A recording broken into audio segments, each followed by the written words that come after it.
Good evening, everybody. This is Hader Institute of Education. This is the Diploma of Alcohol and Other Drugs.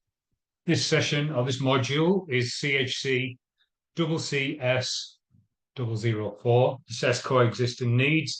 It's the second session of two. So we've got another module starting next week. Can't remember how many it is. Couple at least. So I'll just start.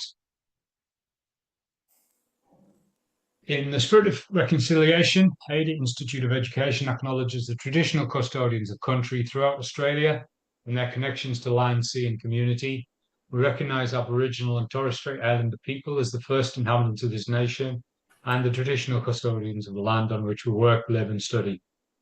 We express our gratitude for the sharing of this land, our sorrow for the personal, spiritual, and cultural costs of that sharing, and hope that we may move forward together in harmony and in the spirit of healing. We pay our respect to all First Nation people and acknowledge elders past, present, and emerging. So we thank them for that. And we'll just look at the housekeeping, the expectations that we go through every week. Obviously, camera college, keep your cameras on while we're in class. Just make sure we're all on the same level. Classes are recorded, obviously. Obviously, because you do get them every week. Microphones muted. The feedback through the speakers, microphones and speakers, and animals in the background, and children just means that it's best to keep microphone on mute unless we're having a discussion and individuals jumping in. Class breaks, obviously, we'll have normal breaks. After an hour, we'll have a break for 10 minutes. Then after another hour, we'll have another 10 minutes. A few hours of study just means that it is healthy to relax for a while. Class participation, as I mentioned, when we're interacting, just use the reaction icon underneath the video just to put your hand up. It's helpful. Respectful relationships, again, be mindful and kind with your words, respect the opinion of others. We're all learners and in this together. We're all just trying to have a wonderful week and a wonderful day and a wonderful life. No smoking or vaping or drinking alcohol on camera. We wouldn't ask anything of our learners that we wouldn't expect in industry. If it was a work meeting or a TAFE meeting, TAFE session, then it wouldn't be allowed there. So we're not going to do it on here. Equally, trigger warnings, just when people have accidentally had a cigarette on camera and didn't realize people were watching. It's uncomfortable when people are trying to give something up and they see somebody doing this on camera. So just be mindful. And with the content that we do study, it can be confronting or difficult at times. So just look after yourself. If it can be triggering, then don't feel guilty about taking some time out to go and look after yourself for a while and then come back in. If you can come back in refreshed, hopefully. Equally, be kind to yourself. Make time for other activities as well that nourish your mind and soul. If you're giving yourself into education and giving yourself to work, to family, to the rest of your life, you've got to put back into yourself to keep yourself strong. So just to start this week, as I said, this is the second of, I know that said, they put 4 sessions together into 2. So this is 3 and 4 tonight. That's what that means.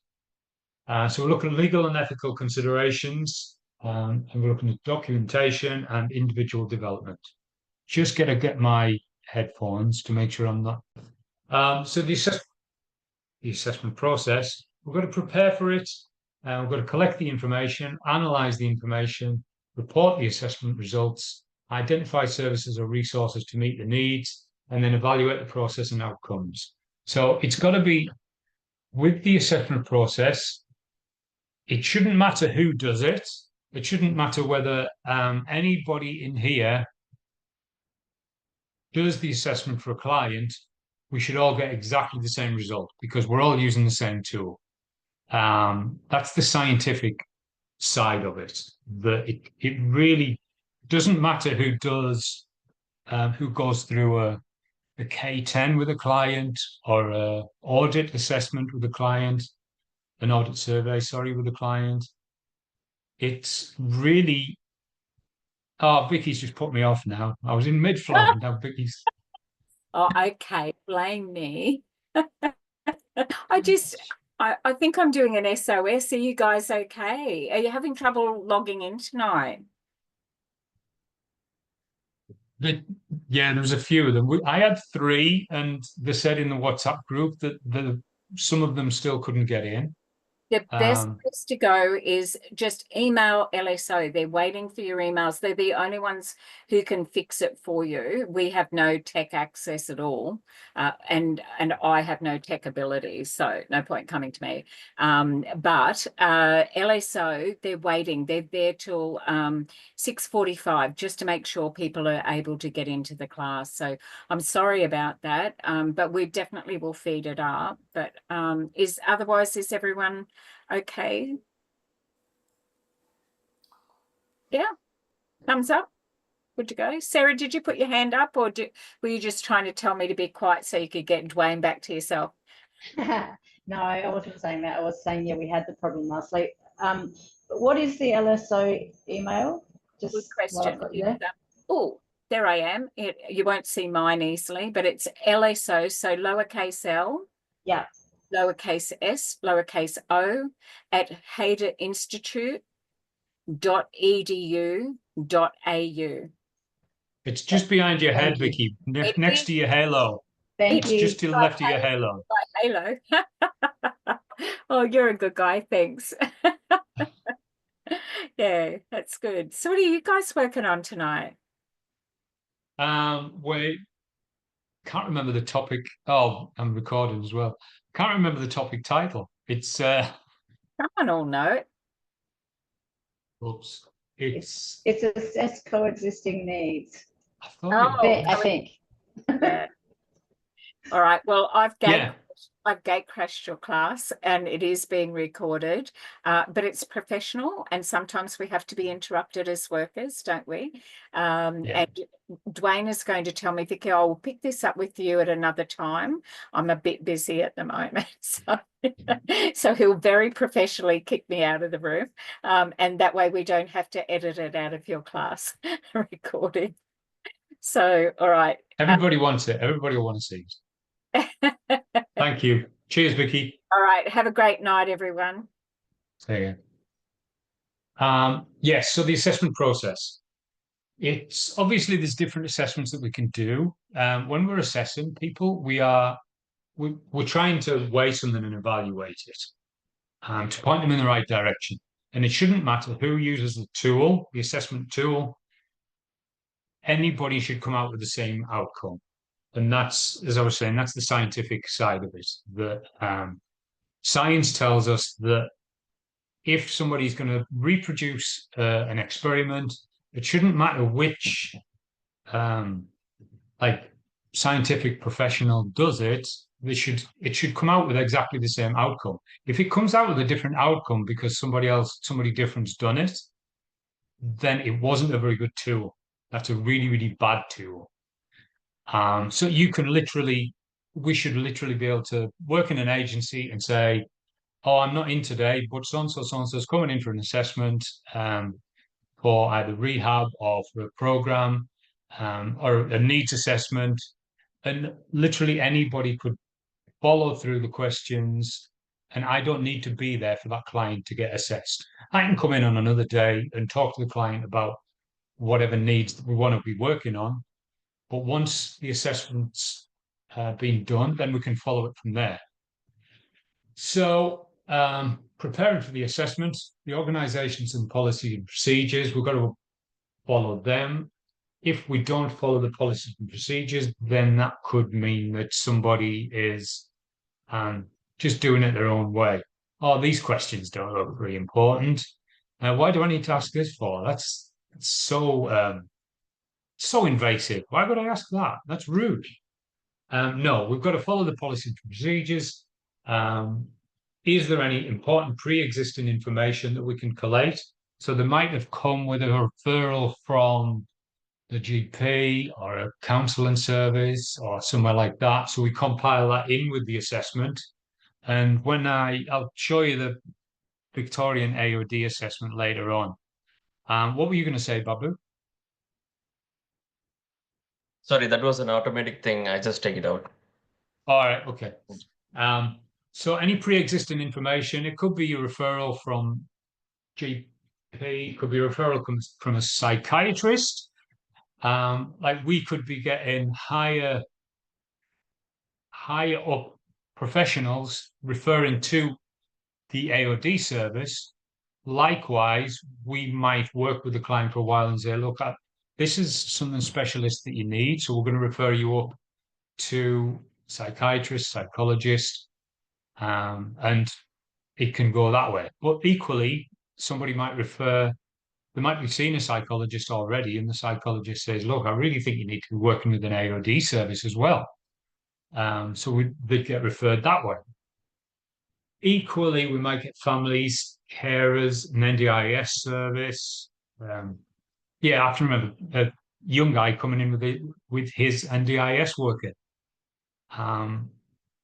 talking about he couldn't budget very well, so he had an NDIS worker helping him budget for his rent, for his food every week, but because of his pot addiction, they had to help him budget for that and make sure that if he was left to budget for himself for the whole thing, then it meant that he spent it all on pot and he didn't have any money for a rent.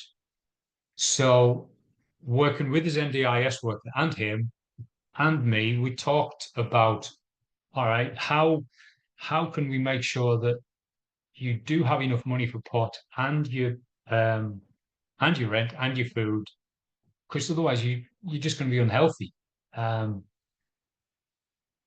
Regardless of whether I'm a proponent of smoking pot or whether I agree that it's healthy or not, with harm minimization and trying to budget, trying to help the guy with some goals, then that's what we did. That's what he wanted to do. That's what he needed to do. So it was budgeting for his smoking usage.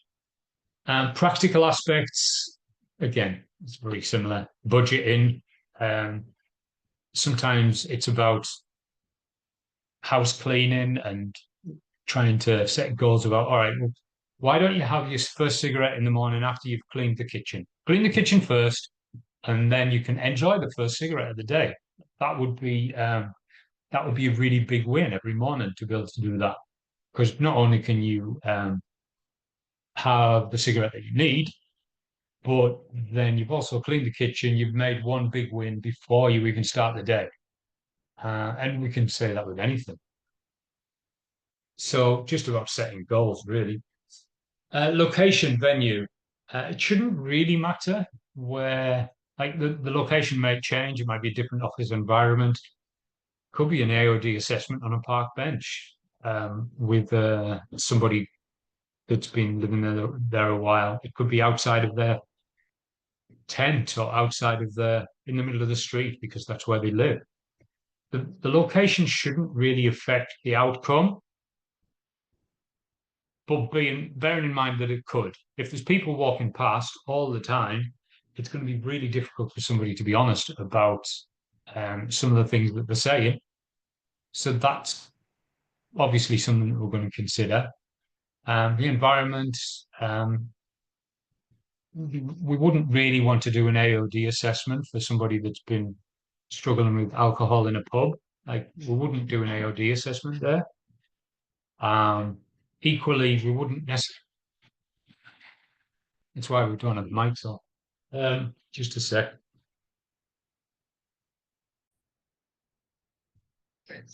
And bearing in mind that we might need other resources and tools as well. So in a comprehensive assessment, there's going to be quite a lot of resources there already, but then we might need a a breathalyzer. We might need urinalysis receptacles, things to take a urine test with. We might need urinalysis results. We might need blood test results. So all these different things are under resources. What else are we going to need? And we probably might even need coffee and cookies for just whiling away the hour or two that it takes to get through the massive assessment. Skills. We do need skills, and that's what the role plays work on. Because obviously you're going to do a role play about an assessment, role playing, delivering the assessment, and it's about building trust and rapport and helping somebody to be empowered and build a positive relationship with their worker, with their staff member. So this almost is the most important. What are the skills that are needed? The empathy, the active listening, all of the things that we work at every week.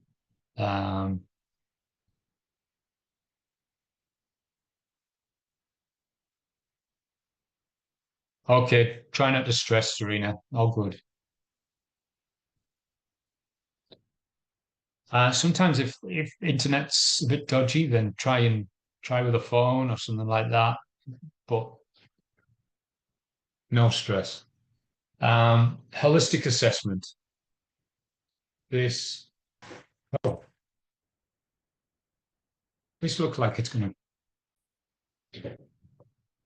So when we're collaborating, we're working together with different, maybe staff members working on one client, working with different services with a specific outcome, or we might be working with lots of different services in one agency.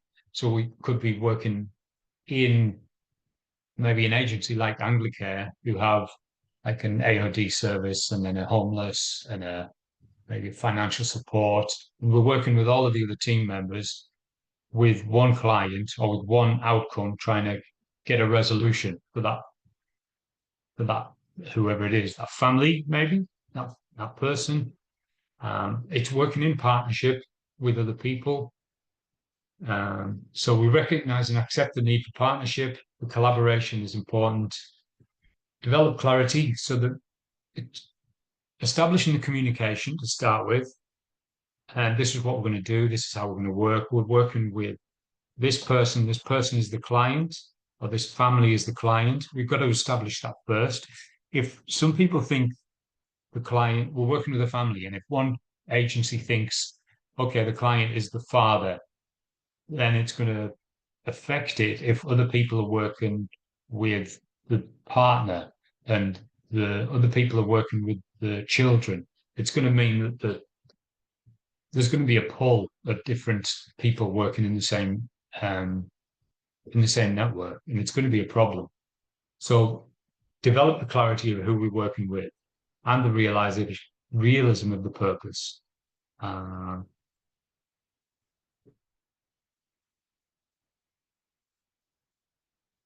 Cool. And ensure commitment and ownership. Is other people here tonight? Does anybody know? Is Ian or Marty or anybody else getting here by any chance? Marty is moving, so probably won't be able to make it. Okay. Connie's held up at work, and Ian, I'm not sure. All right. There's I'll mention quickly now that we've got a Discord channel set up, and I'll leave it till later on to mention how to do it, just in case we do get extra people, rather than mentioning it twice. Developing clarity and ensure commitment of ownership. That's the ownership of the program. When there's a commitment to working with a specific client and a commitment to working with a specific family or an agency, then it takes the ownership of everything from everyone is really, really helpful. So we're maintaining trust, clear and robust partnership arrangements, and monitor, measure, and learn as we progress through the assessment.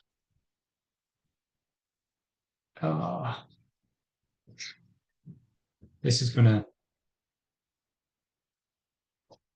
That's not gonna help. No, sorry, I'm gonna have to come back to this later. These guys are not helping at all. So when we're looking at legal and ethical considerations, we have to follow policies and procedures. So the government has set in place like the certain legal boundaries, but then and they would be like privacy, confidentiality. They would be working with a specific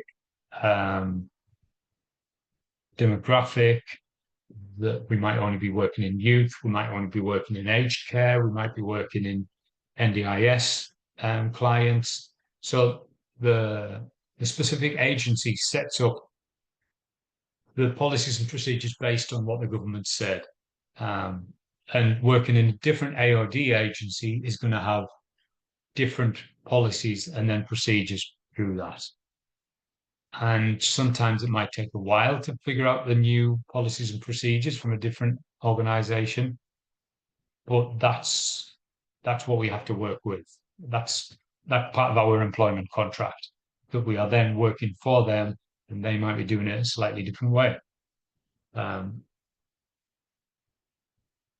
For example, it's the privacy and confidentiality and disclosure would have to be mentioned, obviously, to every client that comes in because of the legal confidentiality agreement and the disclosure agreement, that if anybody is at risk of harm, we have to report it to somebody appropriate. But not everybody reports in the same way. Somebody might be reporting on the internet, somebody else might be reporting on telephone, somebody else might report, another agency might report to a specific person in their own agency who compiles it all and then liaises with somebody in child protection or police. So we have to be careful that we're following, yes, the law, but the law the way our agency is working through it. Obviously working from duty of care, because that's what we're bound by as well. We can only be held negligent because of the duty of care that we have to bring in to start with. If there was no duty of care by law, then there would be no case for negligence when we do something wrong. So we're working from a duty of care. And that duty of care is potentially why we all go into the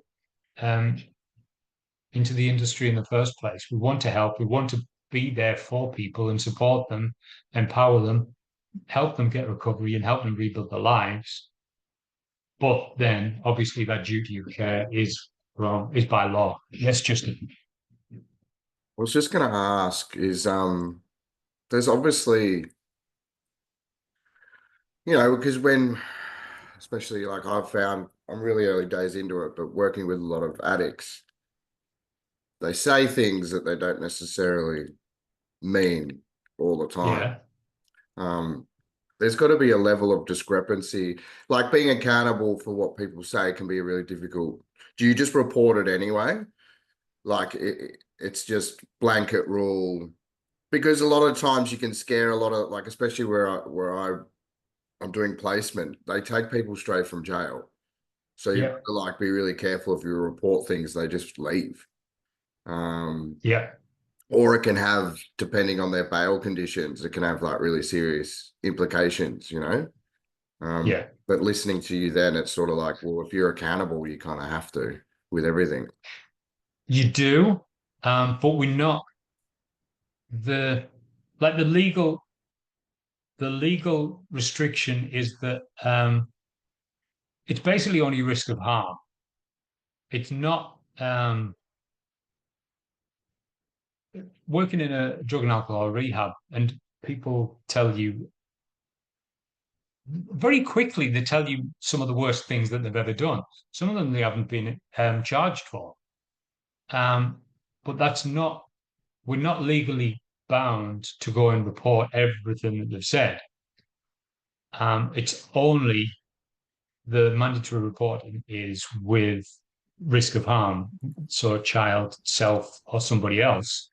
And yeah, even then, you can say something flippantly that sounds like somebody's going to get bashed if this person goes back home, or if this person gets in contact with somebody, then it sounds like there's going to be somebody at risk of harm. But that's not necessarily the case, which is why it's not necessarily up to the staff member working with the client right then. It's meant to be passed up. Obviously, I'm going to be passing this on, and it doesn't mean it gets reported, because the client might be known to be a compulsive liar. So it's going to be figured out whether that person is genuine or in danger, risk of harm to somebody else, risk of harm to themselves. The classic thing is somebody that's threatening suicide. And there's some people will threaten suicide but never ever want to do it.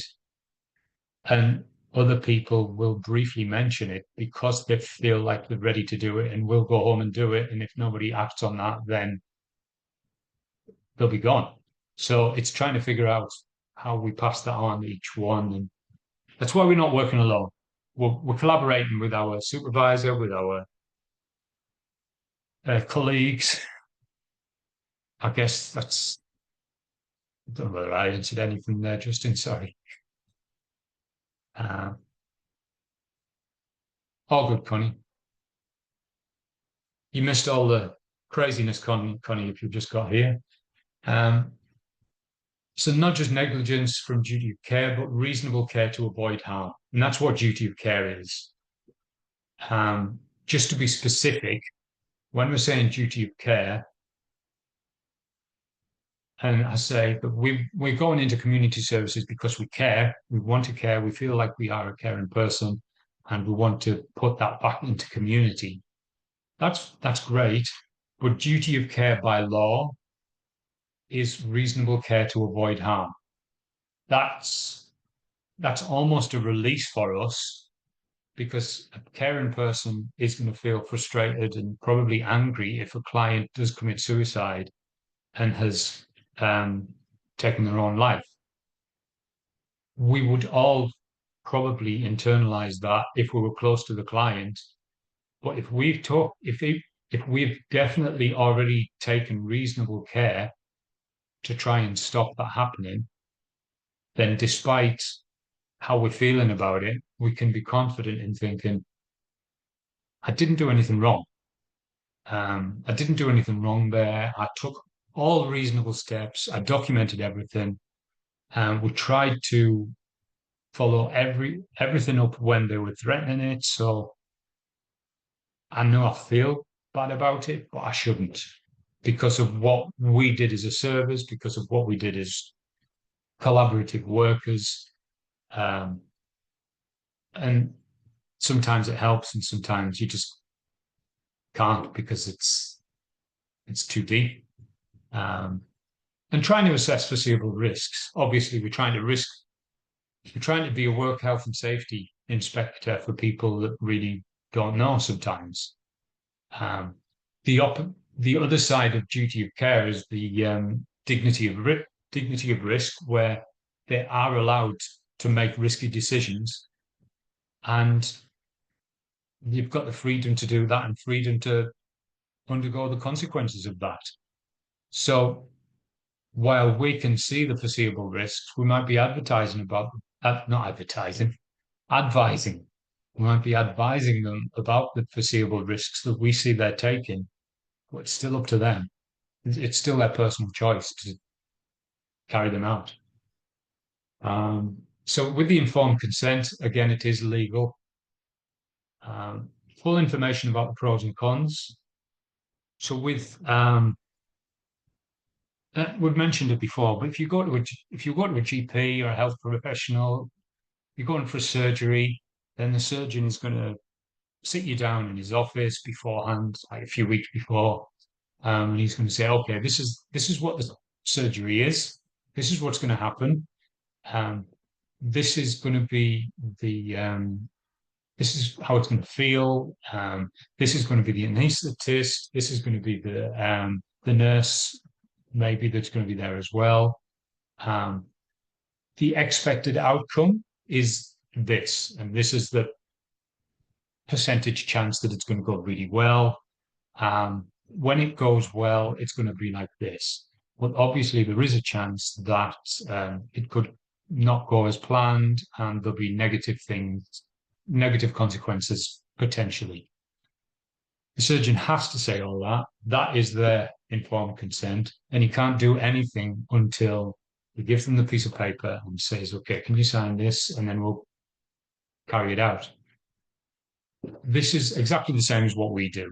With the informed consent, we're going to talk to them about, okay, so what's going to happen is everything that you tell me, we're working with your life story, we're working with who you are as a person. So everything that you tell me is confidential and private. Can't do anything until you've signed this. But anything you tell me will be kept confidential, locked drawer, locked file cabinet in a locked room, things like that. Nobody will be allowed to see it. However, if there is somebody at risk of harm, then we might need to speak to somebody else about it, my supervisor or somebody more important than us, to advise what to do. When I say risk of harm, I mean in child, yourself, or somebody that you know. And until they've signed that piece of paper, that they understand everything that I've said, then there's nothing else we can't do anything. We can't do the active listening. We can't do the motivational interviewing or the CBT. We can't do anything until that's been signed.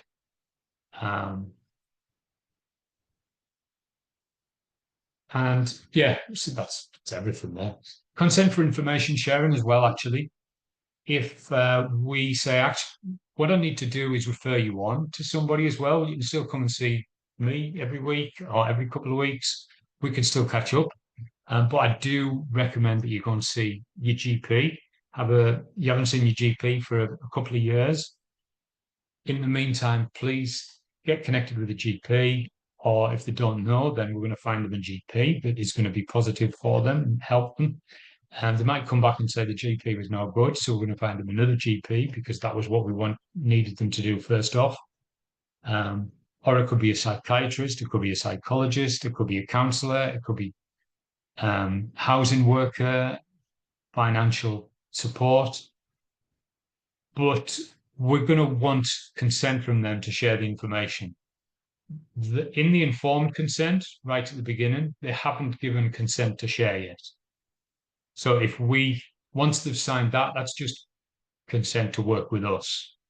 If somebody else wants to, or if we've recommended somebody else, or they found a psychiatrist, then if the psychiatrist calls up and says, yeah, Dwayne said that I can freely share information, Dwayne's my client, can you send everything over?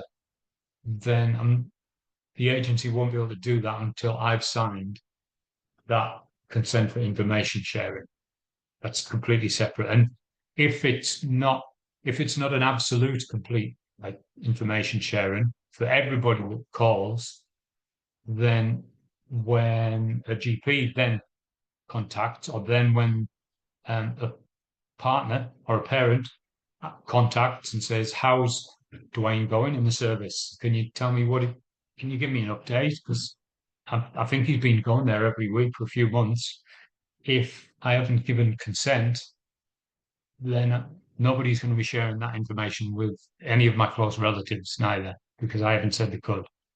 And there is an assessment on that somewhere, that somebody's been coming to First Access for a few weeks, and I think it's a partner or a sister, calls up and says, "Hi, I referred him to you guys. Can you tell me how he's going?" And if there's no consent to share information, then we say, "I'm sorry, we're not allowed to give any details about any of our clients." And the family member says, I know he's going there. I know because I sent him. I need you to tell me whether he's responding well, whether he's doing what he needs to do, or what is going on." And I'm not allowed to give any details about any clients. And the family member gets really frustrated, as normal. And then we can go back to the clients and say, "Look, your mum or your partner or your sister's contacting us and giving the reception a hard time. Can we please give an update? Is that okay? Can you sign this?" And it can go two ways, and they can say, "Yeah, okay."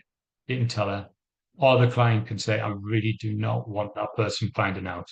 I know it's my partner, I know it's my mum, my close sister. I really don't want them knowing anything that I'm talking about." And then we do that. That's what we have to do. That's what we're working with. So ethics, you've been over this, you've done all this, obviously. Non-judgmental attitude, avoiding bias or prejudice, aware of stereotyping, using person-centered and strength-based assessments. They're all important. So reporting to protective services, reporting requirements, and reporting details. The requirements are who's meant to report, and who to. And that is going to change depending on what state or territory you're in. Unfortunately, in New South Wales, there's certain professions that are mandated to report. So if you're an AOD worker, you're mandated to report if somebody is at risk of harm or if the child is at risk. If you are working in a shop and you see somebody and you see a child getting hit, you don't have to report to anybody. You're not legally bound to report just because you see somebody and you're working in the shop. In Queensland, then it's completely different. And I think the Northern Territory as well, possibly. If you in them states, then you it doesn't matter what your profession is, because you're a citizen of that state or territory, you're mandated to report. And if you hide anything, you can be prosecuted for hiding something, whether from reporting requirements. So just wherever you are and wherever you're working, just knowing what you're meant to be doing. So looking at how to collect information, whether it's observation with past records, questionnaire, interviews, and then other sources like assessments, tests, questionnaires, screening tools, audit screening tools, or something like that. So there's so much we could collect that it's then compiled into the client's file, and that's all used progressively through the client treatment.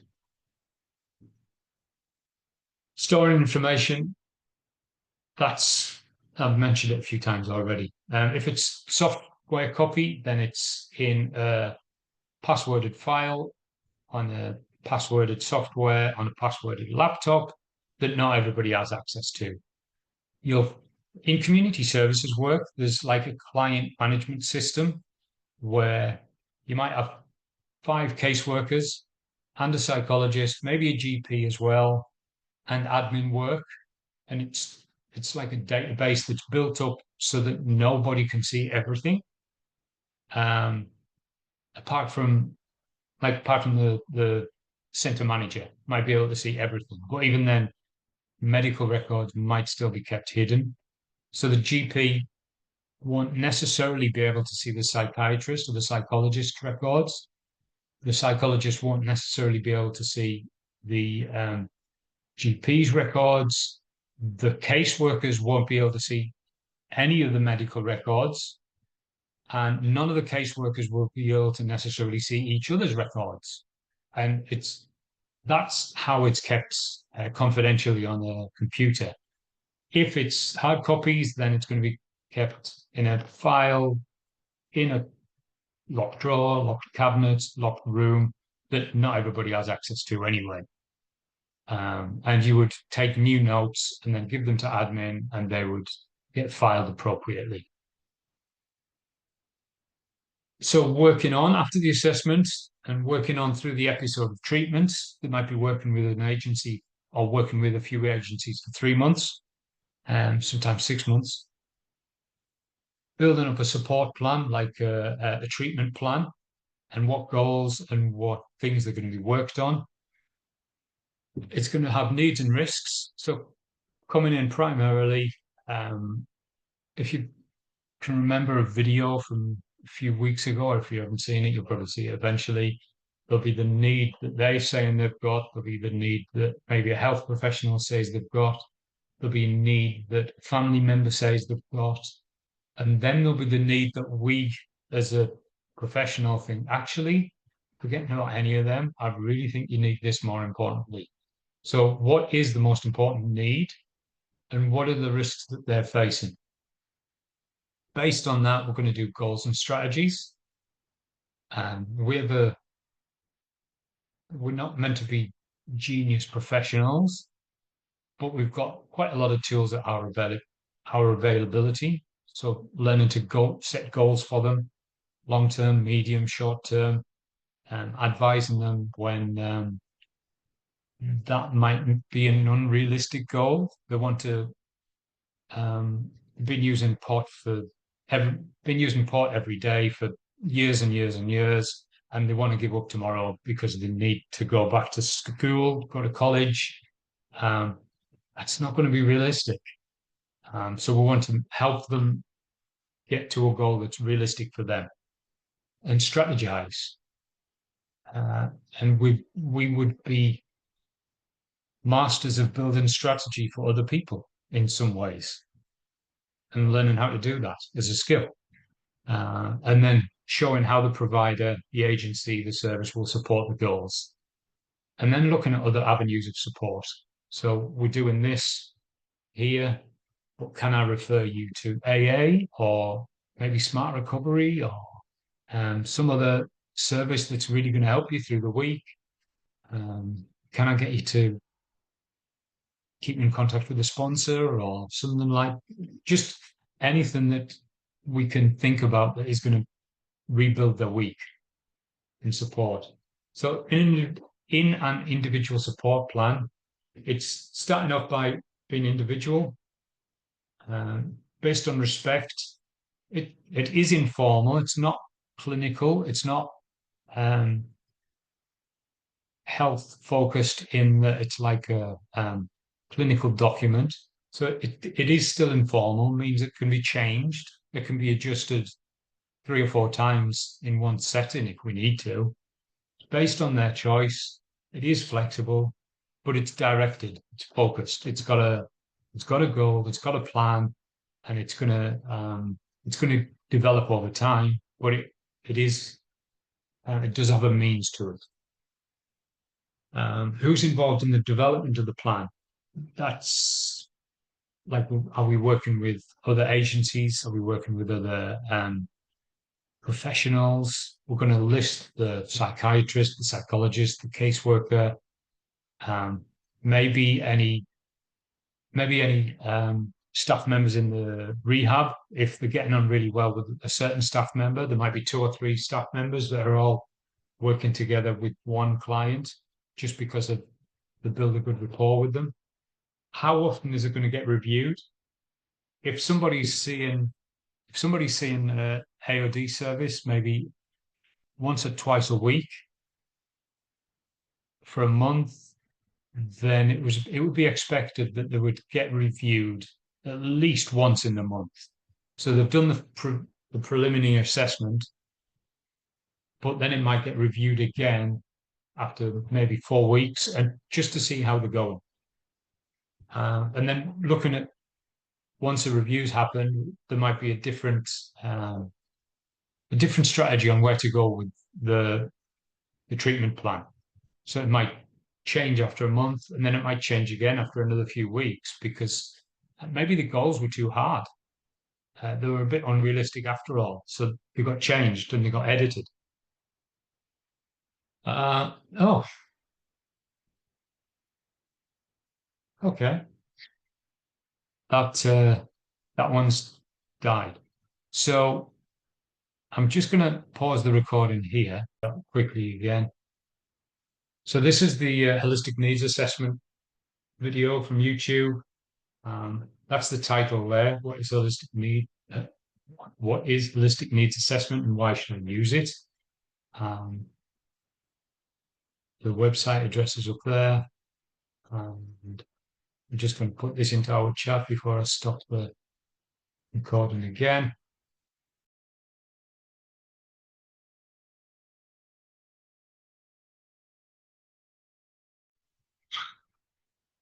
So that holistic assessment is looking at the whole person, and it's holistic in that it's person-centered.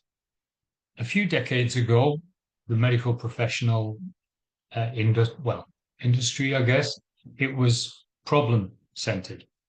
And I can still vaguely remember GPs and a lot of older healthcare workers might still be very, very problem-centered, where they would say, okay, we're all here to get this problem gone. Whatever the health problem is that you're going through, that's horrible, but we're going to get rid of it. Now, I want you to take this medication. I want you to do this, and then we'll get rid of the problem. And it's the client or the patient is struggling with it. They haven't got time in the day to do what is requested. And then the GP or the health professional is going to say, what do you mean you haven't got time to do it? This is going to help you. If you're not going to do this, then you're wasting my time. I've got other people that are going to willingly come and listen to my advice because I'm a professional, and you might as well go and find a GP that is going to listen to you because I'm moving on with somebody else. That's so not listening to the person. It's not working with the person. It's not working with their strengths. It's not trying to find out what the real issue is that is stopping them. It's just about trying to get rid of the problem. It's problem focused and it's not person focused. So the holistic assessment is person focused. It means that there's other issues around the healthcare, and oncology, cancer care is a perfect example because there's not many other things in life where it's very, very important to get this problem gone. Chemotherapy is horrible, and it's a horrible thing for somebody to have to go through, but it's going to get rid of the problem. But in that, the healthcare industry is not problem focused anymore. So yes, you have to go through this horrible thing called chemo to get rid of the cancer, but we're going to make it as caring as possible. And we're going to make sure that all of the staff are going to be person focused, not problem focused. They're not there to rip the cancer out. They're there to look after the person while we undergo this treatment. And that has been a massive change. It started in healthcare.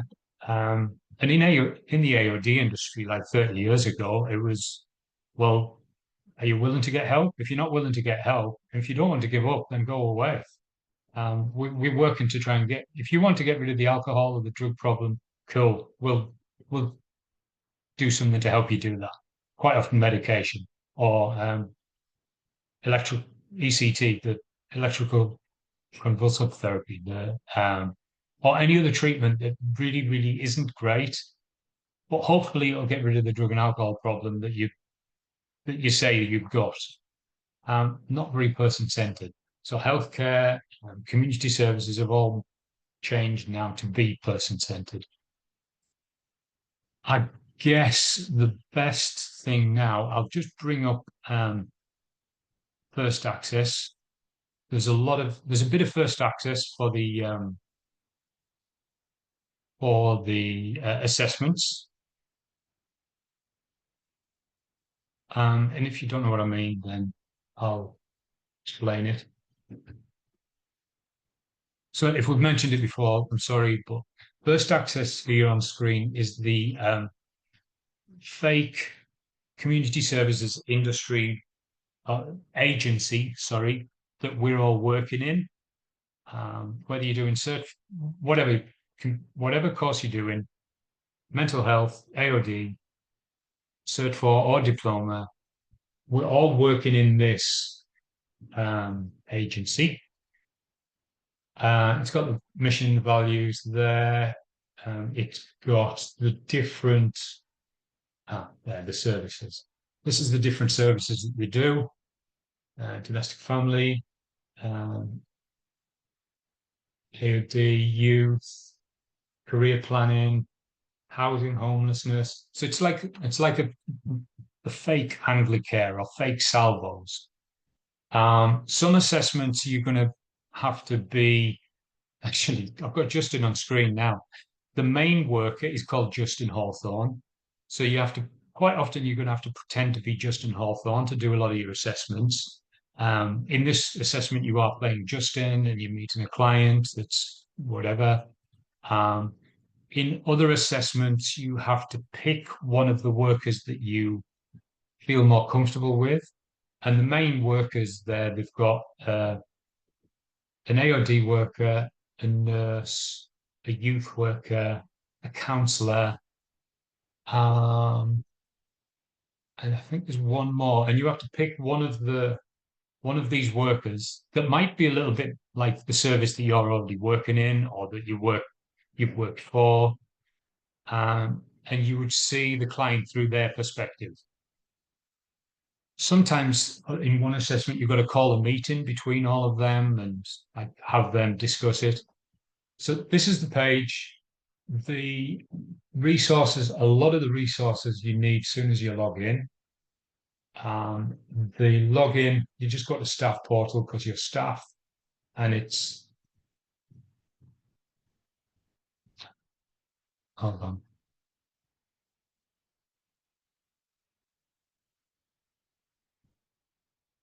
Capital letters at the beginning of the words, Ada Institute, 2 separate words, and then the password is Ada 123456. I'll put that down in the chat so you can just copy and paste. Capital letter for Ada, and then Ada 123456, and you log in. And for some of the assessments here, there, you're going to need one of their email templates. Sometimes you might need their one assessment, you need the agenda, meeting agenda, a minutes agenda, housing and homeless form. So depending on which client you're working with, you've got a few of the main forms here. I'm sure you need a work health and safety form from downloaded here as well. But everything's pretty much here. There you go, consent to collect and share information. It's best if you, rather than trying to download anything from the internet, if you need an incident referral form or something like that, a work health and safety form, rather than Googling all over the internet, it's best to come straight to First Access and see what they've got. And then, because it's more likely going to be useful for your assessment rather than finding something that is nearly going to fit, but doesn't quite work. So that's First Access. I'll just copy that in for you so that you can just copy and paste.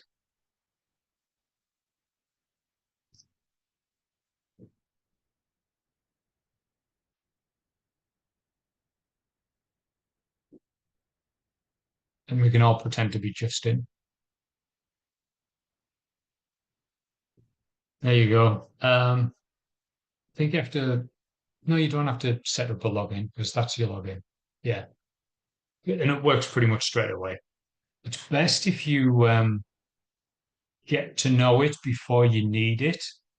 So like when you're not doing your assessment right now and you're not in an emergency looking for something, log in find your way around it so you know what you're looking for. And then when it's asking for something in the assessment and you know where it is. I'll shoot that down. I'll go back to the PowerPoint and we'll skip on for a while.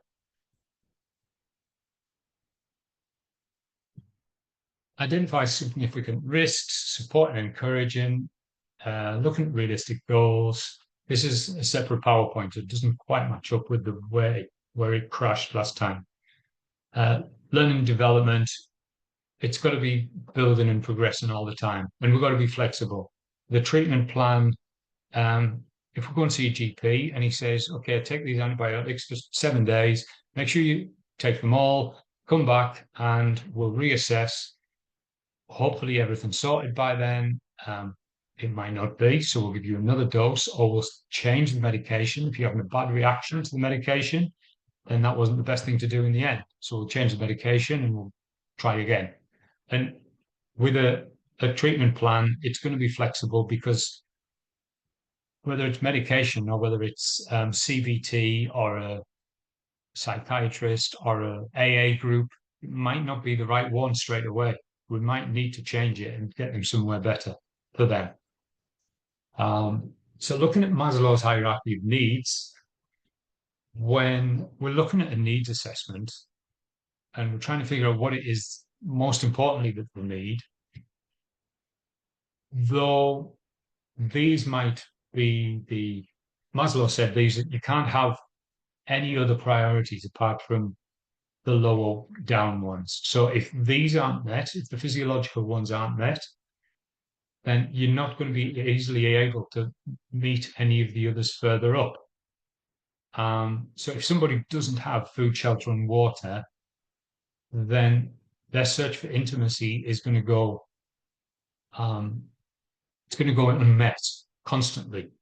So until stable housing, until stable food and diet is organized, then we're meant to be wasting our time on the higher up ones. That's one thing. That's what Maslow said, and that's one theory. Because sometimes you might not have these, but have great relationships with people, strong relationships, great self-image, and really feeling like you've got control of your life, even though these are pretty shaky down the bottom. You might not be safe. You genuinely might not be safe struggling with these, but these are all quite secure. And Maslow's going to say that that can't happen.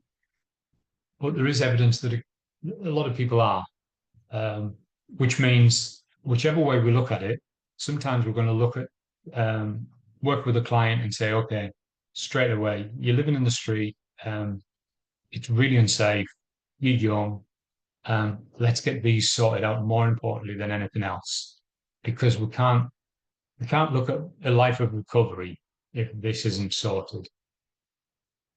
But then they've been living there for 10 years, they feel relatively safe, or they are not safe and they're dealing with the lack of safety in their stride. Not sure how, but some people do, which means they're wanting to reduce their substance use or try and deal with their mental health issues on the street and not being safe. And that's just what we're going to work with. There's a video there on Maslow, but up to you. Well, no. Resilience.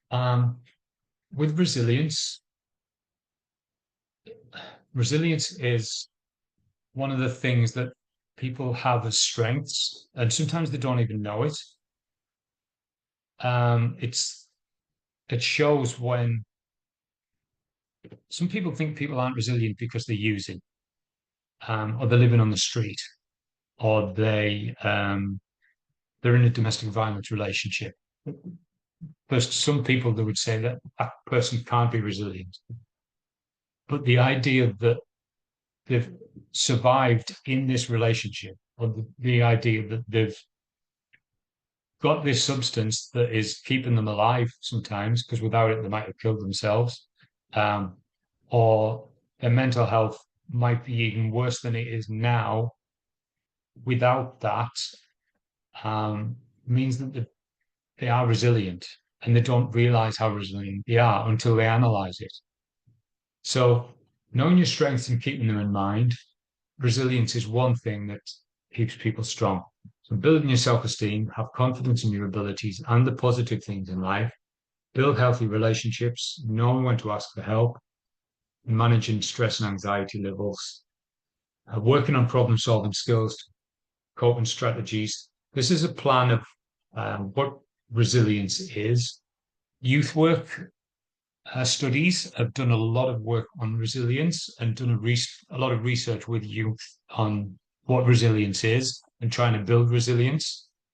And yes, it was done with young people. All the studies were done with young people, but because they work with young people, these things will work with anyone. And trying to build resilience, trying to build somebody's resilience is, and we would market it to them and say, look, building your resilience is going to help you stay strong, and it's going to help you stay strong in a relationship, or stay strong when you want to resist the urges or when you're not wanting to relapse. But then telling a young person that, and then helping them realize that a good, healthy sleep pattern, positive, healthy diet, recognizing healthy relationships that you've got in your life. This is resilience. And it can seem like a bit of a letdown that, what do you mean? If you're going to teach me how to sleep properly, and that's going to mean that I'm going to be able to have a successful life, really? Or I need to eat vegetables, and that's going to mean that I'm going to be able to resist these bad things that are coming at me. So it's a bit of a, doesn't quite fit, but these things that support resilience are really, really simple and straightforward. And they will work for anyone. So when somebody's has realized their resilience, and we're trying to empower them, trying to give them power back to their life, empowering someone means to enable them to become more autonomous, independent, and in control of their life. When it's a toxic relationship or it's a substance that they've been using, it means that they can feel out of control in their life because someone else has got the control of their life. And if something else, it could be a toxic workplace relationship, a toxic boss, a toxic partner, toxic children, toxic friends. These things feel like they are in control of their life. But us not being professionals in their life, because they are the professional in their life, but when they come to us and we're trying to strategize with them about how to build the resilience and trying to empower them and helping them realize where they do still have control over their life. It's like the dark glasses have come off, and suddenly they can see how they can still control in their own life. So clients of community services often find themselves in positions where they're relatively powerless to change their situations and the factors that affect their lives. So it's particularly important to work to empower them. It's finding where they can take control. The negative in that would be when somebody would feel out of control in their life, someone else has got the control, and then negative behaviors or negative patterns are coming in to help them feel in control. But it's more dangerous to them than it would be trying to help them gain control. So it might be, if I can use, or I can drink, or I can smoke, or I can inject, that gives me the control. At least I'm controlling that. Or dangerous behaviors, risky behaviors mean that at least I can control that. It might be very, very dangerous, but I can control when I'm doing it and what I'm doing and who with.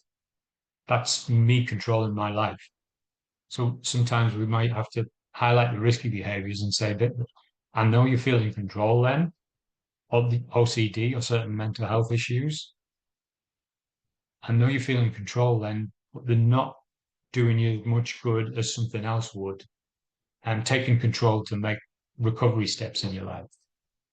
So providing client with information so that they can make informed decisions, share your knowledge and experience, model and teach skills in problem solving, communication, negotiation, conflict resolution, and advocacy. So it sounds like we're meant to be professionals in all this, but we're not. Like we are the point where we can go to find these out. And if in my life, problem solving, communication, negotiation, conflict resolution, they might not be skills I was born with. So first of all, I have brushed up on certain things because I wasn't very good at them to start with, to be a community worker. So I've skilled myself up in these things, so I know a bit more about them. But even then, I'm not the best. So what I need to do is find out the best people to access these. So for advocacy, I've studied this. I can't even say it. Studied advocacy a little bit, but I'm not the best advocate. But I can send somebody to a good advocacy service, whether it's to help the person get self-advocacy and get self-confidence and help them take control of their own life, or it's a service advocacy thing where they are fighting for the community that the client comes from, then I can refer them to them. I'm not great at conflict resolution. I did a course a few years ago, but I know some people that are really good at conflict resolution, so I can refer them on there. So it's not about us being the brilliant strategists that the client is wanting, but we can point them to a few sources where it could possibly help them. So listen to the client's concerns and perspectives, show them respect as individuals who have value, accept and value diversity, acknowledge their capacities, strengths, and skills, which is hard when they aren't really recognizing them themselves. So we might have to have a long chat with them first to just figure out what they do, where they go, what's their life look like, because they've come to us and they're genuinely saying, there's nothing left. I haven't got anything left. I've got no strengths and I've got no skills. Don't know what to do. And I'm coming to you to just help me, point me in the right direction. So we chatting with them for a while and then figure out where we can build their empowerment and build their resilience. And instead of lacking these. But we're obviously going to include them in all the decision making. And similar to the informed consent, we would be asking them, like, would it be okay if we talked about like what you feel you're good at, what sports or what hobbies? Can we talk about your hobbies? Is that okay? Or whether how creative you are and whether they're creative or not creative, or whether they're not creative, but they think they really enjoy it. And they wouldn't win any prizes for anything they create, but they just really, really enjoy it. And that alone is a strength. So trying to help them with that. And then the different areas of the different domains of health, holistic health that we looked at before. So trying to pinpoint what it is that we can build. Where can we empower them? They might be really educated. They might have a great job. They've got plenty of money coming in. They've got a really good education. Relationships are struggling, and the mental health, their emotional health is low. Their identity is really, really down because the social skills or the network of the friends and family is missing. So we obviously don't need to point them in the right direction of education or a job, but looking at their identity and looking at their relationships, that's going to help them heaps. On the other hand, it could be the other way around. They're no education because they don't feel that they can study. They don't feel like they're capable of going out and getting any economic work stability. They've got good relationships. Mental health's okay. But we could point them to further study. We could point them to somewhere that, okay, you really enjoy this. Well, why not go and study it professionally, and then maybe just start off at a certificate 1 or certificate 2, and then just to build yourself up, and then see how far you can go with it. Or volunteer working, having a voluntary work in there. If somebody doesn't feel like they're capable of doing a job, or their capacity is very low, then maybe trying to connect them with some voluntary work that is going to improve their identity, because they feel like they're making a difference in somebody else's life, whether it's like disability or aged care or something like that. What would it be that they could do to build up that area of their life? So supportive people and relationships, emotional resilience, obviously, physical and mental health, a sense of belonging and participation in your community, a sense of identity, knowledge of your rights and responsibilities, and skills in communicating your needs and preferences. Once empowerment is starting to flow, then the sense of identity starts to build as well. That they don't feel as bad as they did maybe last month, which means the physical and mental health is going to go up, and the emotional resilience is going to build. And it's because I know they're all separate boxes, but they are all connected.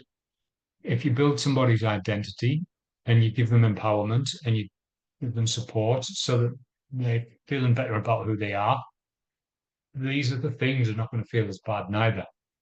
So that somebody's got more self-confidence is going to be more inclined to build stronger relationships.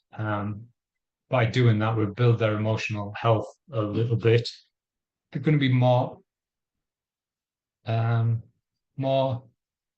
potentially more focused on going to do some education to build themselves up. So these are all linked. If we can just build one, then other things will build because we're doing that.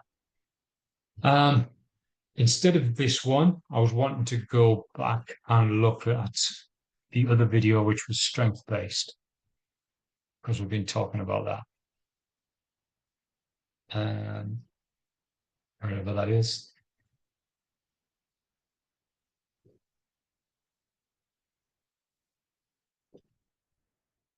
It's not there.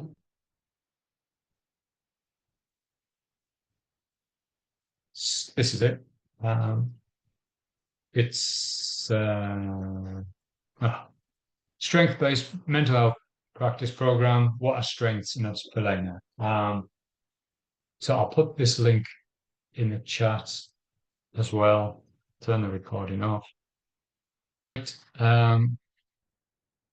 So when people genuinely are talking to us saying, I haven't got any strengths. There's nothing. Like, I've failed quite a lot in life, messed quite a lot of things up, whether that's relationships, jobs. I can't stay off using so-and-so for very long. There is no strengths. Then this is potentially easy to help us point them to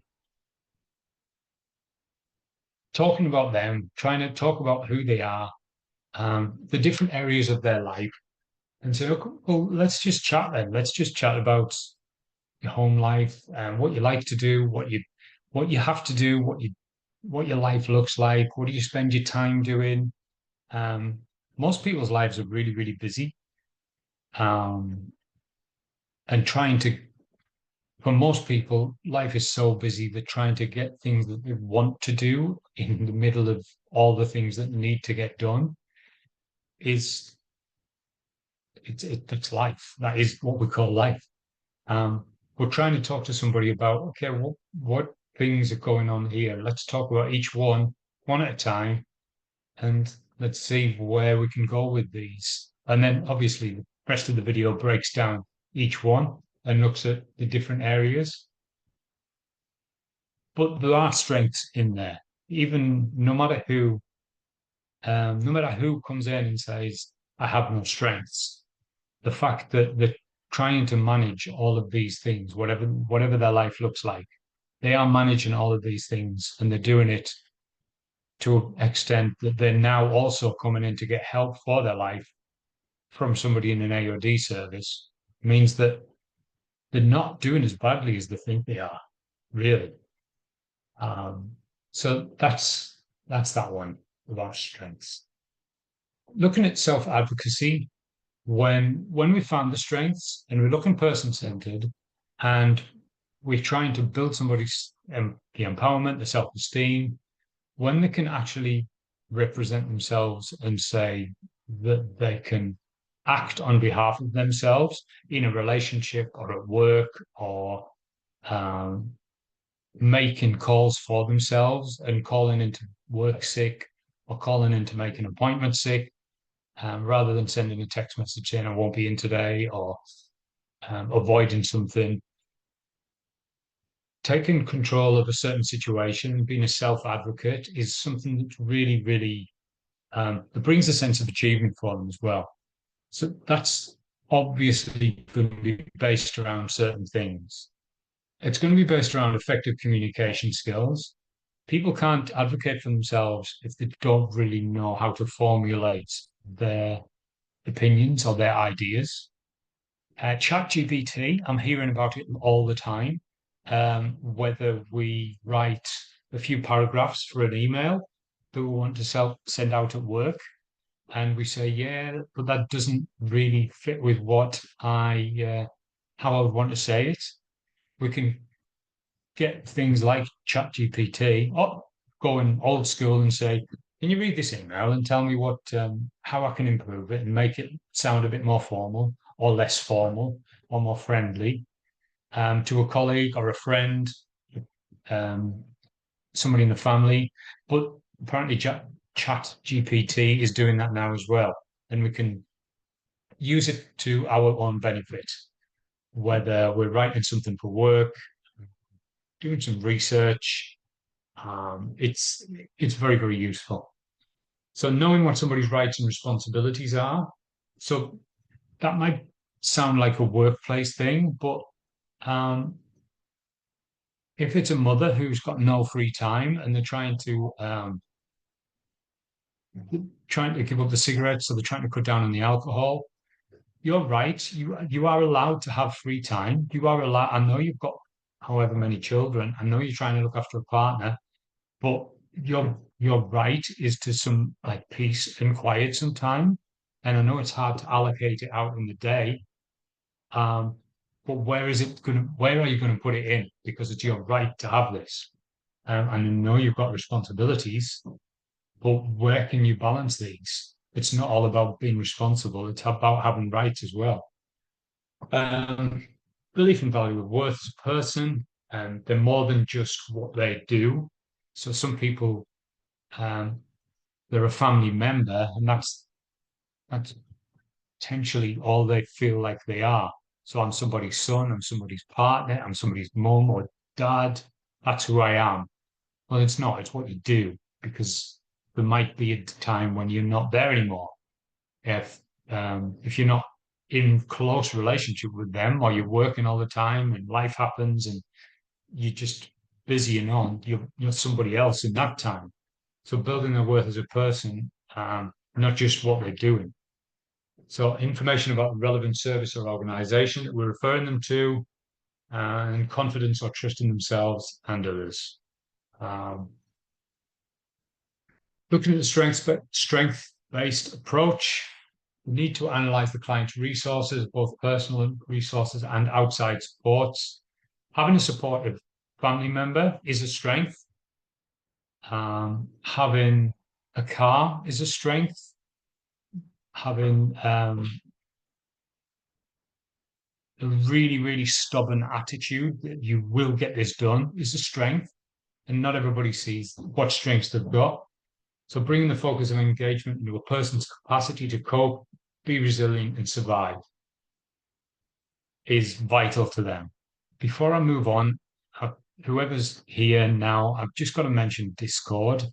Discord is an app that gamers use, and we're not setting up a game for AOD or anything. But if you know anybody that's into like computer gaming or console gaming, they might use this. They can jump in and it's the voice connect in the background of the game, so that everybody can connect and organize games and organize meetings online. But we've got for each of the different streams in Hader, we've got a different channel. It's called. Yes, I have recorded. So we've got one for AOD. If you're doing 2 courses, maybe jump into both. I don't know how to use it. I'm looking for the AOD channel that I've already signed up to. It's the Hey, 3 dots. there it is. I've got it. Yeah. So this is what I've already signed up to, and this is for the AOD. We do diploma, obviously. We do certificate 4, but we also do a short course as well. So everybody's going to be in here.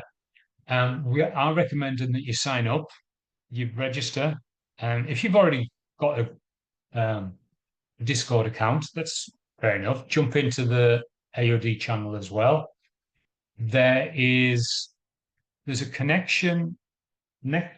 When you log into Accelerate, there's a connection to Discord there. And I'm just going to upload a little file into the chat if you haven't seen it on Accelerate. It just tells you how to do it, and it gives you a link, and then you have to accept the invite to Hader. So just because you've got a Discord account, then you need to be accepted into the Hader channel. And so I'll just upload this into the chat. And if you're watching this on video, then I would go straight to Accelerate or contact LSO. Or you could try and figure it yourself. So there we've got the other channels. If you're doing more than one course, maybe join up to more than one channel. But what it's for is for trying to organize role plays. Role plays are really hard. Logistically, trying to organize a role play with one person is sometimes hard. With 3 or 4 people with some of the role plays, when you need to organize 3 or 4 people to all get together at the same time, and all you can get is friends that don't know anything about what you're studying, or family that think that you're doing something strange by studying this. Everybody on here is doing AOD. There might not be diploma, but they would all want to willingly do a role play if you can give them a role to play. It is moderated, so we've got staff in here, we've got learner support in here as well, just in case you want to ask them about one of the assessments that you're working on. It's not a place to throw the answers to any of the assessments. That's not what it's for. So please don't do that.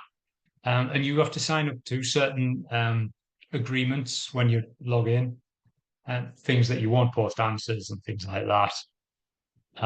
But hopefully it's going to be really, really helpful. But it's not helpful if you're not in there, obviously. And we'll leave it there for a while. And we'll look at the assessments after break. I think that's the best thing to do, because we've got assessments for this.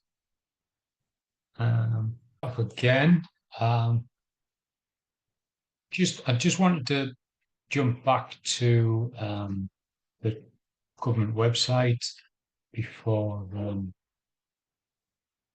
Well, going back to the slides. So this is what the government says we have to cover. So it's assess coexisting needs. Yeah. This unit describes the skills and knowledge required to assess diverse and multifaceted needs of people and determine both internal, external services required to meet those needs. Just a side issue. This is in a range of community service contexts. So this could be anywhere in community services. This module is for whether we're working in NDIS, aged care youth, AOD.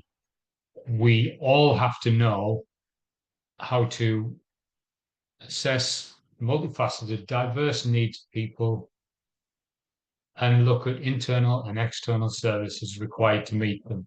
So have we got anything in our agency that we can look at? Have we got, or do we have to look elsewhere? Would it be better to send them somewhere else rather than keeping them here because it might be quite far to get to, but it might be somewhere a lot closer to their home that might be able to give them financial support regularly. So that might be something that we might have to consider. Skills right at the bottom.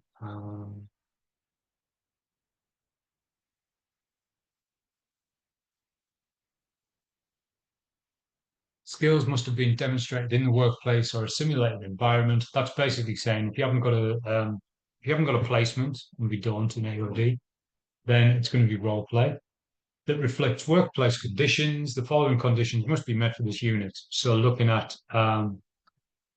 organization of policies and procedures. So you need to know about policies and procedures for this one. What would first access's policy and procedure be in what we're working with?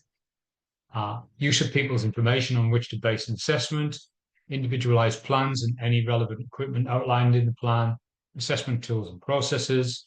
So there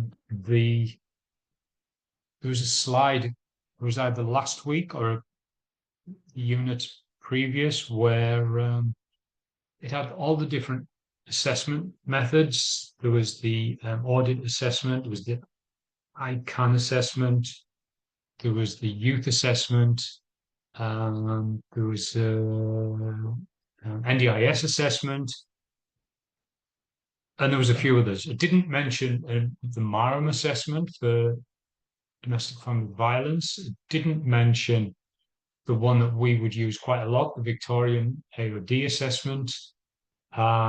So looking at different assessment tools and processes, then modeling typical workplace conditions and contingencies, like when things don't go to plan, what are you going to do then? Interactions with people with a range of needs and typical workplace reporting processes. So with that, this is the second week, as you know, and this is the learner guide. Going down here, you should see things that you recognize: using a collaborative approach, coexisting needs, using strength-based perspective, looking at the assessment process. So the topic, the module is coexisting needs, but the government description is about looking at how to have an assessment for them, trying to pull each bit apart and trying to figure out where do we start. Legal ramifications, validity. So that's the learner guide. If you haven't got it, just shout and we can get it for you. Sometimes you can't find it. Sometimes it's not open. Or the module's not open yet sometimes. I wanted to look at something else and I've forgotten what it is. That's okay. We'll do a few more slides because there was a specific point I need to get to. So seeking feedback, like we looked at the assessment last week or a couple of weeks ago that mentioned personal reflecting on my own performance. not necessarily performance. Performance is a bad word when we're talking about community work. Reflecting on my own practice would be a better word. Yes, we're going to seek feedback. We will do questionnaires. It's good to have questionnaire feedback. I can remember doing a questionnaire for our service, and I gave it to the local health network. So it's the government people that are allocating the money. And it was a very, very simple survey that said something like, I found the staff member easy to work with. I found the service easy to access. I found that I got what I needed from the service, and they were all positive questions. We showed the health network, which is the people that are allocating the budget and the money, and they said it was too easy to just go down and tick, tick, tick, tick, tick, tick, and be accidentally positive. So they literally wanted us to turn alternate questions around. So in the end, the recommendation from the health network was that it said something like, the staff member understood exactly why I wanted to access the service. And then the next question said, I didn't get what I wanted and didn't feel like I was understood in the service. Then it went on to, I feel like the service did provide for what I needed when I came in. And then the next question said something like, I feel like through the whole service, I haven't felt understood or haven't been managed to my adequate expectation. And then there's an agree, completely disagree, completely agree, or not sure. So I'm not saying whether it's right or wrong. It's just that beforehand, it was easy to go down and say, yes, I agree to all these. But then afterwards, it was easy for them to write the wrong thing and say that they weren't happy with the service, they weren't happy with the support they were given, they weren't happy with the staff member that was looking after them. So it wasn't, I don't know whether there's a right or wrong. Feedback is important. Otherwise, you can't measure our own practice and whether we can do anything better next time, obviously. So gathering feedback from clients, from employees, third-party specialists, and we can ask the GP, we can send a survey to the GP and ask them to fill out what they've heard. Oh, good, Serena. We can ask the GP what their interaction has been and what their support has been when they have got feedback about us. We can look at other networks and our colleagues to appraise our practice. Otherwise, we can't get better. When we're working with a client, they get assessed at the beginning. Then every month, they would get a reassessment or a mini assessment, and we would track the progress. And then after another month, they would get reassessed and track the progress. And hopefully, we would see a steady incline of positivity, the positive self-esteem going up and up and up. In the same way, we've got to be tracking our own practice. That year on year, we are getting better as practitioners. We're going to courses to how to deal with people, or we're on courses how to deal with difficult clients, or working with certain skills that we need to work on. So we have to be getting better and better all the time. I think now is probably a good time to show you the AOD assessment. So there's certain things that the government wanted in an assessment for AOD services. That's the federal government with the drug strategy, the national drug strategy. And Victoria, I think Victoria were first in drawing up an assessment plan. New South Wales and Queensland both said, this is great. We're not making our own. We're just going to do this. So this is, it's the Victorian AOD assessment. It's a comprehensive assessment because it's got heaps in. But it's exactly what we need. When you're doing it with somebody for the first time, they haven't done it before, it takes about an hour and a half. There's no way to get it done in less than an hour. Filling everything in. You don't always need everything, but when you're filling 90% of it in, it's going to take definitely over an hour. And just going down it, this is the different little bits inside it. So in the Victorian AOD assessment, it's got bits of other things in there as well. So it's got a K10, so depression, and it's got the DAS as well. So you've got them already in there. It's got the MARAM tool. It's also got audit in there as well, the audit assessment. So when you've finished the whole assessment after over an hour and a half, trying to make it as positive as possible and trying to still talk to them about life and not just make it a clinical, when did you last use ice? Then you've got a good idea of their mental health. You've got a good idea of any domestic family violence going on. You've got a good idea of depression, anxiety.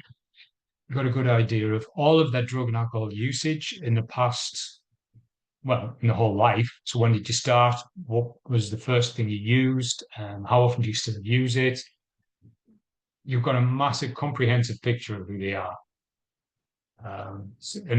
Here it just starts off tobacco, age of first use, age of regular use, route of use, days used in the past week, all the way through. So we've got tobacco, alcohol, cannabis, cocaine, methamphetamine, and that includes ice speed, not just like one of them. We can narrow it down to methamphetamine for all of that.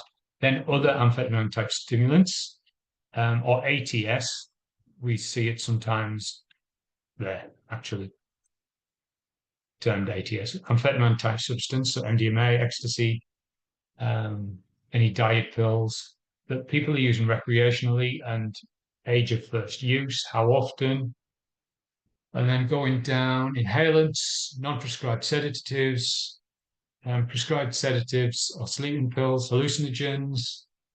So going down there, this is what you would never need to do this in a role play, because role plays are like 10, 20 minutes long, and this is going to take over an hour. Then going down, looking at periods of abstinence, it looks at goal setting as well. Family support, the genogram, eco map, the like different family members in here that might be supportive or not supportive. Dependents, it's housing as well. This is ideally what we're talking about when we're talking about assessing a client's coexisting needs, because it's going to go down. All of their needs are going to be in there. Medical history as well. Yeah, I'm going to just drag it down and skim through a little bit. STIs. It's invasive, and it is invasive. But if you talk about it as if it's normal, whether you're saying, so what age did you start injecting heroin then, or whether you're saying, okay, when did you last have an outbreak of this STI, whether it's gonorrhea or anything.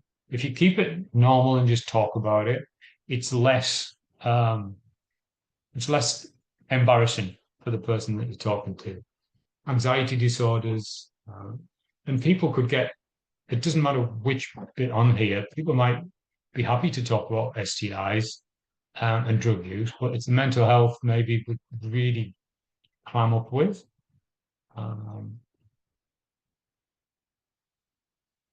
There's also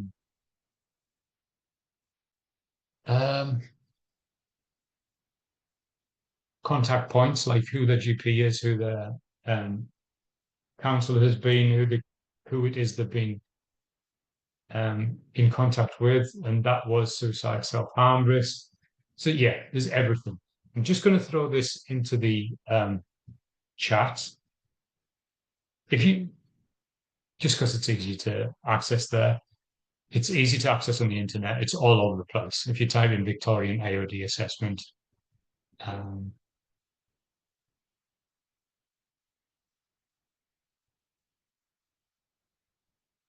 or just in case, I'll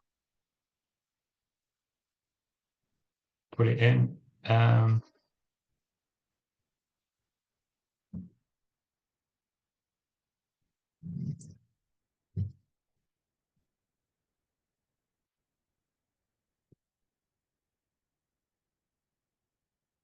I don't, Sarah.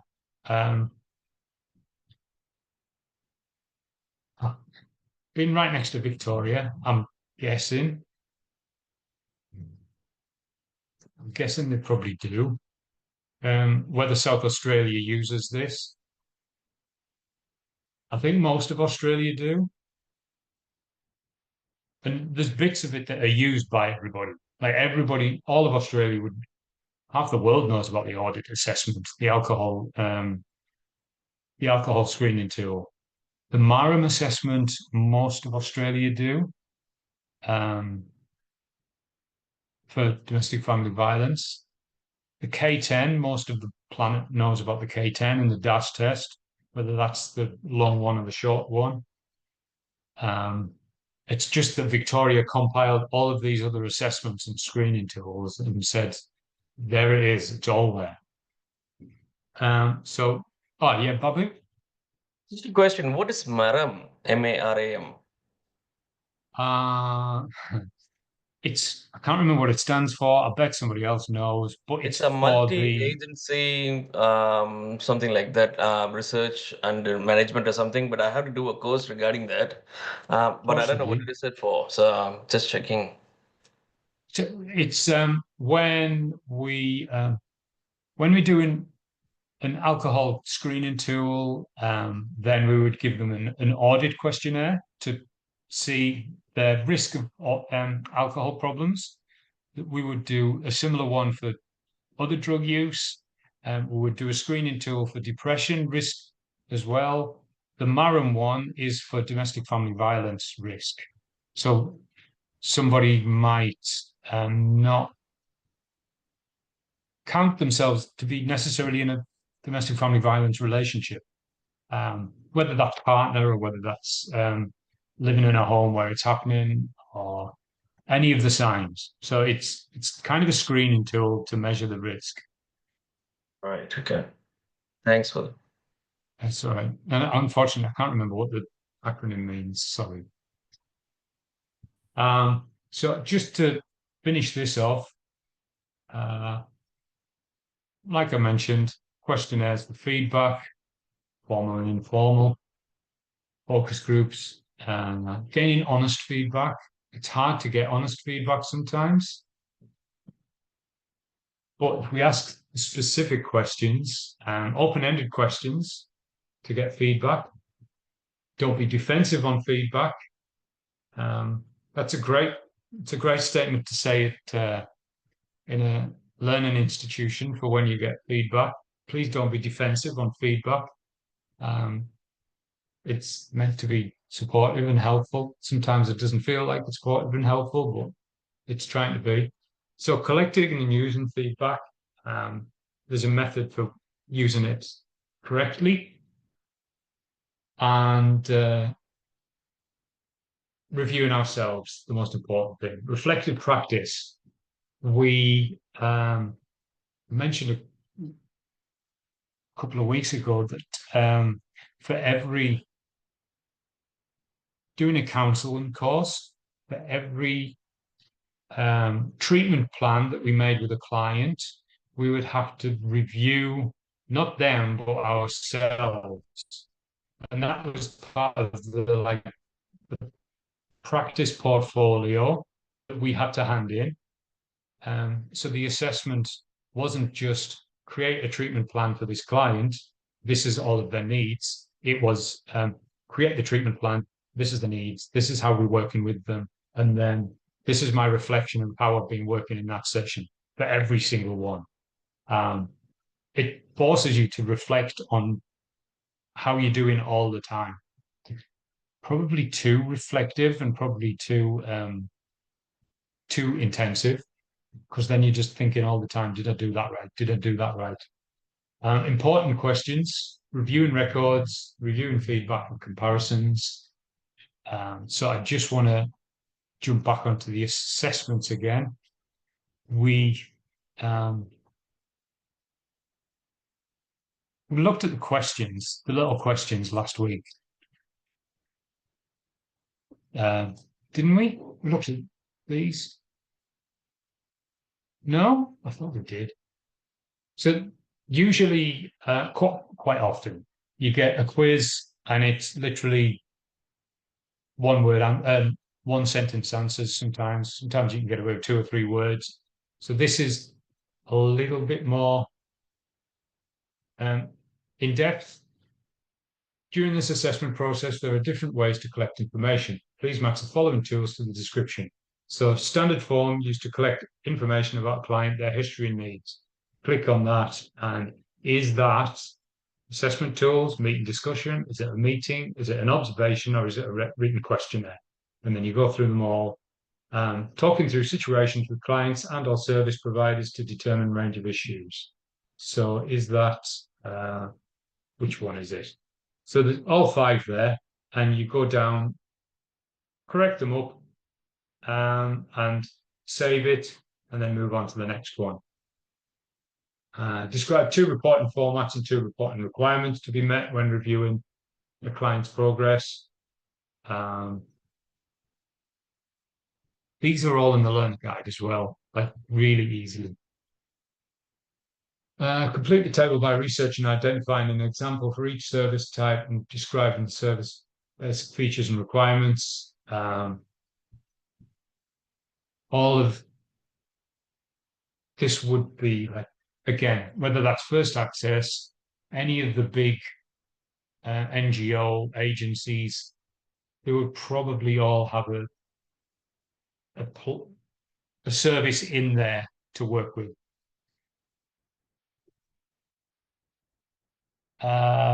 Sorry, Sarah, what do you mean? Oh, right, okay. So all of the different areas in an agency. In the table below, identify a commonly coexisting issue for each client need and explain the interrelationship between the two. Now, obviously, they are all connected. But how is the key thing. Culture and religion, mental health, physical health, disability, young age, old age, homelessness, alcohol and drugs, imprisonment, child protection, family violence, poverty, behaviours of concern and employment. So when you go down them, like physical health and disability, obviously, young age and AOD, maybe. Sounds like you're stereotyping loads and loads of different community groups. But you're not, because based on statistics, we're looking at trying to meet a specific need. So obviously using the learner guide. Define what it means to work with a strength-based approach. When this one, the questions, if you haven't done many modules yet, getting the questions out of the way while we're still talking about all of this in the session on an evening is really, really wise. I'm not saying I would probably leave this for months as well, but when we've just been talking about it, trying to describe, okay, yeah, remember that, We talked about collaboration and different ways of working. So I could vaguely remember that. I saw the learner guide the other day, so I can try and focus on that. Complete the following table to describe at least 2 roles and responsibilities of the following parties in the assessment process. Roles and responsibilities, we talked about that earlier on tonight. Client, what's their role and responsibility? Support worker, theirs. Trying to remember, obviously, that safety, security, and trust, whatever we're using, and they're important for everybody, whether it's the client or the support worker. What else? Complete the following table to identify a possible positive and negative impact of each of the following.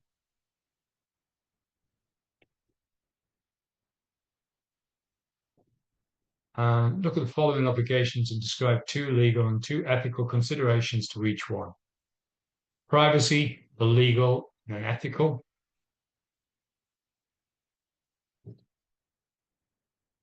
Confidentiality, legal and ethical. Disclosure, legal and ethical. Duty of care, informed consent. Once you've done that, then that's task 1. So there's 3 tasks altogether, and that's the quiz. It's a quiz. Then there's 2 other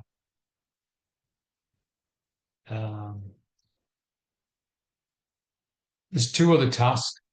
Let's close a few things down. The other 2 tasks are role plays.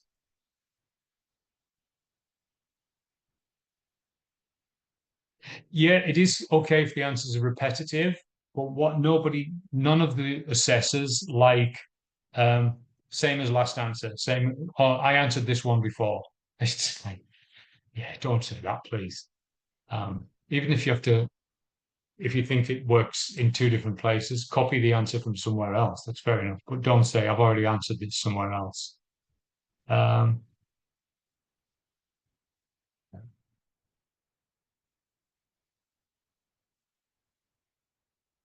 Got too many things open. Tell my mum not to do this. Here we go. So this task, it's 2 or 3. So this is all different parts of the task. Task for part A, looking through the client's details, going right down. There you go. That's where you need to look at first accessors documents. What's their record keeping policy and procedure? What's the assessment plan template? What's that look like? What's their code of ethics? Well, what you have to do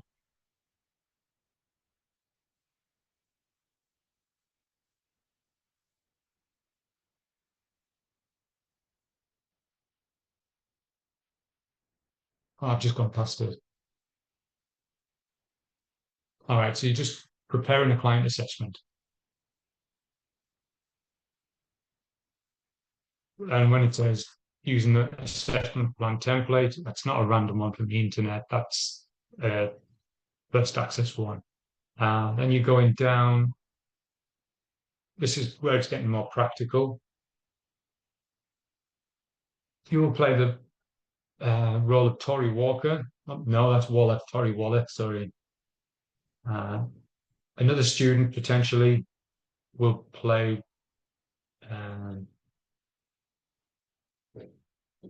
sorry, I'm just wanting to highlight that because the assessor is not allowed to play the client. I don't think we're legally allowed to do that. I need to highlight that to whoever wrote it. And that confuses people, unfortunately. So if I was assessing it, then I wouldn't be allowed to be in the role play. Anyway, so Joanne is the client. You must complete the collect and share information form while speaking with Joanne during the role play. The assessment record referral form can be completed following the role play. And this is the scenario. It would have been nice to do some role play tonight, but it's been a bit busy. So there's that role play there. Then I'll try and find the others. This is trying to contact somebody else as a referral. And further near the bottom, it says what you have to upload usually, so that you know whether it's an email, it's a care plan, or a role play. Assessing Joanne's progress. Case notes there.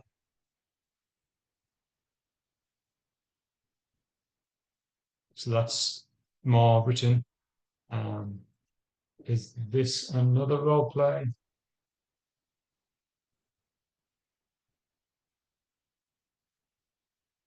No, this could be it. Yeah, this is the role play. So you're going to have one for Joanne, one for Sunny, and one for Boran. Yes. 3 role plays, and they are how long? 10 minutes. So Boran's is 10 minutes, and yeah, that's not massive. The only problem is trying to figure out what you have to take out. 10 minutes. Sorry, Napo. The only thing you have to worry about is trying to take what is it that you need to get in, because you've got so much that you feel like you need to put in. Some of the stuff is not relevant. You just don't need it in there. What are you going to say, Napo? So I just wanted to know, as I have done the previous role play in the unit 011, I believe. So I think this is gonna be the same. The only point which I'm asking to is who's gonna play the role of client. It could be like your family member or your friend or any assessor. How it gonna be? Yeah, family, friend, somebody in Discord. Somebody.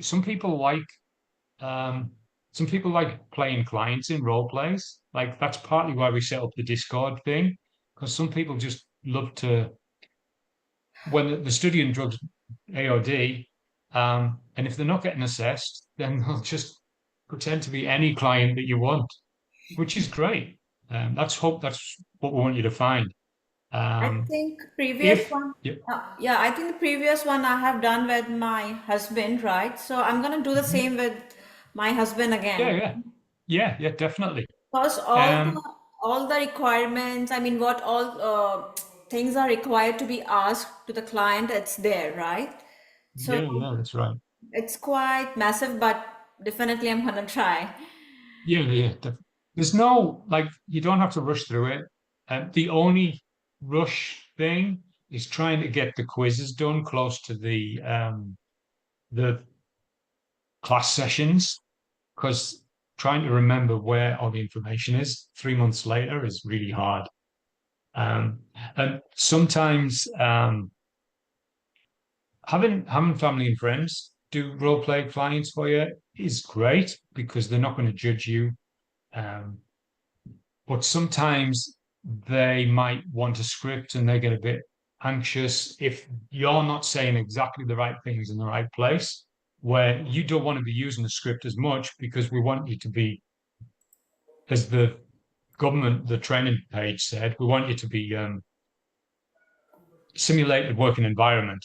And we don't see scripts in the psychologist office. They're not reading from a script. We don't see a script, and they're just being authentic and real.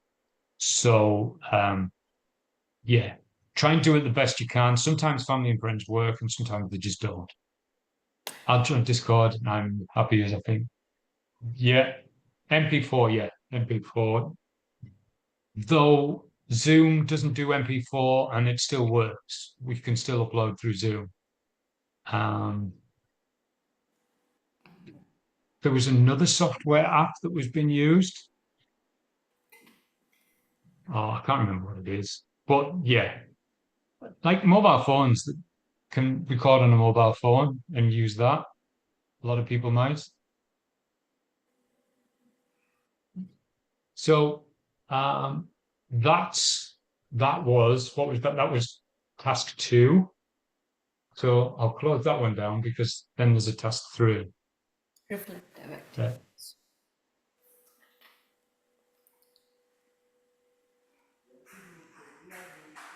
This is not a role play. This is just a reflection of your role plays. Reflecting on practice, you know. In this task, you're required to reflect on your own performance, as demonstrated during the role play tasks conducted in assessment tasks 2, 3, and 4. This must include not 4 because there was only 3 assessments. Identifying aspects of each performance that went well, summarizing feedback from each client, identifying aspects of each performance. I hate the word performance when it's a role play about community services. Anyway, so it's a bit long, but it's way easier than organizing the role plays logistically. So that's it. There's 3 tasks.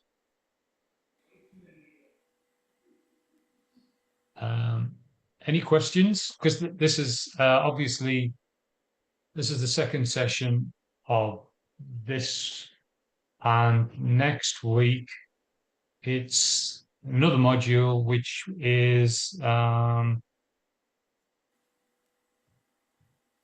CHC MHS 005. I'll tell you what that is. I'll hunt it down and tell you what that is next week. Or any questions for anyone? So at the moment, I'm gonna try with a role play. I've already finished with the quiz part. So Okay. if I'll get stuck, definitely tomorrow, I think they're gonna be the practice session, right?